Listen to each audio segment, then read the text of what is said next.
ఆంధ్రప్రదేశ్ గిరిజన సమాఖ్య ఏలూరు జిల్లా సమితి కార్యదర్శి మనవ కృష్ణ చైతన్య కారం దారయ్య మాట్లాడుతూ ఏజెన్సీ ప్రాంతంలో గత 35 సంవత్సరాలుగా గిరిజన సమాఖ్య కార్యకలాపాలు నిర్వహిస్తూ ఆంధ్రప్రదేశ్ గిరిజన సమైక్య గిరిజన ప్రాంతంలో గిరిజన హక్కుల కోసం గిరిజన సమస్యల పరిష్కారం కోసం పోరాటం చేస్తూ ఉన్నది. బుట్టాయిగూడెం కేంద్రంగా టీ నరసాపురం, జిలుగుమిల్లి, పోలవరం 2014 తర్వాత విభజన ఆంధ్రప్రదేశ్లో భాగంగా తెలంగాణ నుంచి కలిసిన కుకునూరు, వేలేరుపాడు మండలాల్లో ఏలూరు జిల్లా గిరిజన సమైక్య సమితి కార్యకలాపాలు నిర్వహించడం జరుగుతుంది.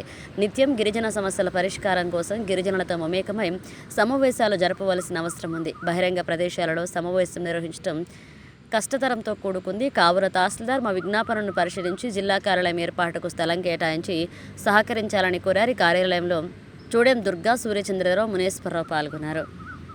గిరిజన సమాఖ్య జిల్లా కార్యాలయం నిర్మాణానికి మెమోరాండం ఇవ్వటం జరిగింది. ఏజెన్సీ ఏరియాలో అనేక ఉద్యమాలు చేస్తూ ఇక్కడ ఉన్నటువంటి గిరిజనులు పక్షాన ఆంధ్రప్రదేశ్ గిరిజన సమాఖ్య EPGS ఎన్నో పోరాటాలు చేస్తుంది. ఎందుకంటే గిరిజనులకు 2005లో అడవి హక్కుల చట్టం అమలైంది. మూడు భూములకు హక్కు పత్రాలు ఇవ్వాలని, జీవో నెంబర్ 3 పటిష్టంగా అమలు చేయాలని అనేక అంశాల మీద సుదీర్ఘంగా ఏజెన్సీలో పోరాటం చేయటం జరుగుతుంది. దీని ద్వారా ప్రభుత్వాన్ని కొద్దిగా ఆఫీస్ కార్యాలయం స్థలం కేటాయించాలని రిక్వెస్ట్ చేస్తుంది.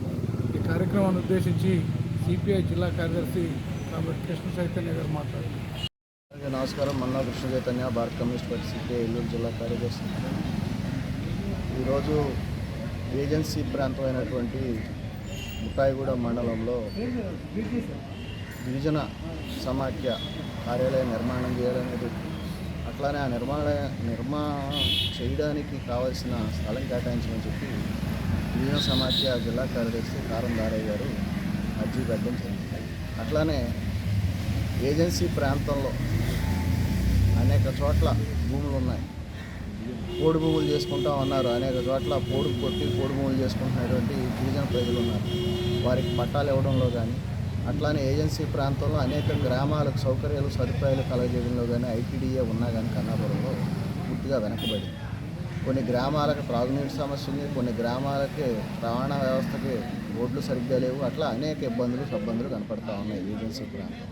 కానీ ఈ రాష్ట్ర ముఖ్యమంత్రి గారు కానీ, అలాగే ఉప ముఖ్యమంత్రి గారు కానీ, మంత్రులు కానీ ఈ రాష్ట్రం పరుగులు పెడతా ఉంది అభివృద్ధి వైపు అని చెప్తూ ఉన్నారు. ఏజెన్సీ ప్రాంతానికి రావడానికి ఉండే దారులు కూడా సక్రమంగా లేవు. మండల కేంద్రాలకు రావడానికి దారులు కూడా సక్రమంగా లేవు. ఎక్కడక్కడ అరకొరగా గోతులు కూర్చున్నా కానీ ఈనాడు ఇబ్బందికరమైన పరిస్థితి ఎదుర్కొంటూ ఉన్నారు. ఇంకా డోలీలు కట్టి జనాన్ని తరలించాల్సిన పరిస్థితి కూడా ఉంటా ఉంది కొన్ని చోట్ల. అంటే ఇటువంటి వాటిని అన్నింటినీ పరిశీలన చేయాలి ప్రభుత్వం. ఆ గ్రామాలకు రవాణా సౌకర్యం కల్పించడం కానీ, వాళ్ళ మౌలిక సదుపాయాలు కానీ మెరుగుపరచాలి. విద్య, వైద్యం కోసం వాళ్ళు ఇబ్బంది పడకుండా వాటి సౌకర్యాలు ఏర్పాటు చేయాల్సిన బాధ్యత ఉంది ప్రభుత్వాలు. అట్లానే ఈ రాష్ట్ర ప్రభుత్వం అధికారంలో రాకముందు అనేక వాగ్దానాలు చేసిన వాగ్దానాల్లో నెరవేర్చినవి అతి తక్కువ. సూపర్ 6 పేరుతోటి ఏదైతే ప్రభుత్వం అధికారంలోకి వచ్చిందో ఇళ్ల స్థలాలు కేటాయిస్తామన్నారు. బయట ప్రాంతమే కాదు, ఏజెన్సీ ప్రాంతంలో కూడా ఇళ్ల స్థలాలు అవసరం ఉంటుంది. అనేక మంది 4-5 కుటుంబాలు ఒకే ఇంట్లో ఉన్న పరిస్థితి ఉంటా ఉంది. అట్లానే వాళ్ళ అధిక ధరల భారంతో కుటుంబం గడపడం ఇబ్బందికరంగా మారితే వాటి అద్దెలు కట్టుకోవడం మరింత భారంగా మారుతాం. అలా కరెంటు ఛార్జీలు పెరిగినాయి. సూపర్ 6లో అమలు చేయాల్సినవి పూర్తిగా అమలు చేయలేదు. ఏదైతే మహిళలు ఉన్నారో మహిళలకి ప్రతి మహిళకి 1500 ఇస్తా అన్నారు. ఎంతమంది పిల్లలుంటే వాళ్ళకి తల్లి ఒడి, అమ్మకు వందనం, తల్లికి వందనం